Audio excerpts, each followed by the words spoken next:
మన ప్రభువును రక్షకుడు అయినటువంటి మెస్సీ అతి శ్రేష్టమైన రక్షణములో మీకు శుభములు తెలియజేస్తున్నాను. మెస్సియా భూమి మీదికి శరీరాన్ని ధరించి రాకముందు సృష్టించబడినటువంటి వాడా, నియమించబడినటువంటి వాడా అనే అంశాన్ని మీకు తెలియజేస్తాను. ఎందుకంటే అనేకులు ఆయన సృష్టించబడిన వాడు కనుక ఆయన సృష్టికర్త కాదు, దేవుడు కాదు అనే భావంతో ఉన్నారు. ఆయన ఏమై ఉన్నాడో ఇప్పుడు మనం తెలుసుకుందాం.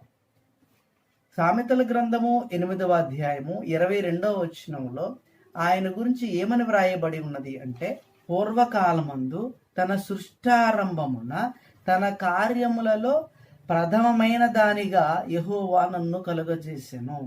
అంటే ప్రథమమైన దానిగా యెహోవా నన్ను కలుగజేసెను అనేటువంటి పదము దేనికి సంబంధించినది అంటే జ్ఞానానికి సంబంధించినది.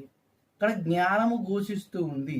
అంటే దేవుని చేత కలుగ చేయబడినటువంటిది జ్ఞానము అనే భావము ఈ వచనములో మనకు కనిపిస్తూ ఉంది మన తెలుగు వర్షన్లో.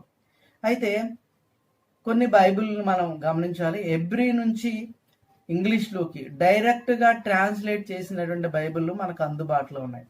అంతేకాకుండా మనకు అందుబాటులో ఉన్నటువంటి హిబ్రూ ఇంటర్లైనర్ బైబిల్ అందుబాటులో ఉంది. ఇది ఆన్లైన్లో ఉంటుంది. ఇది ప్రతి ఒక్కరు కూడా ఆన్లైన్లో చదవచ్చు.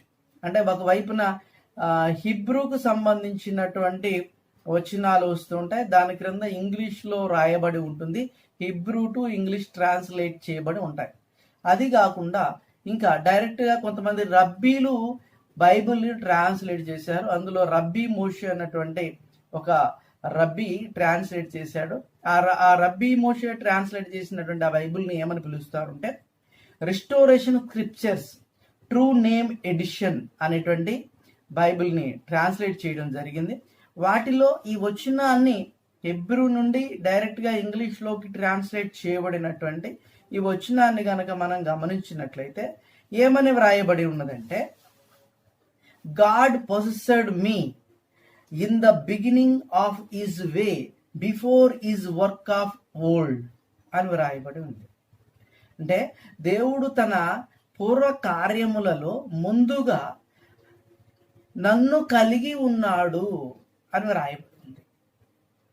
నన్ను కలిగి ఉన్నాడు అనే పదాన్ని నన్ను కలుగజేసినాడు అని ట్రాన్స్లేట్ చేయబడింది. జాగ్రత్తగా గమనించండి. నన్ను కలిగి ఉన్నాడు అనే పదాన్ని నన్ను కలుగ చేసి ఉన్నాడు అని ట్రాన్స్లేట్ చేయబడింది. అందువల్ల ఆయన పుట్టినటువంటి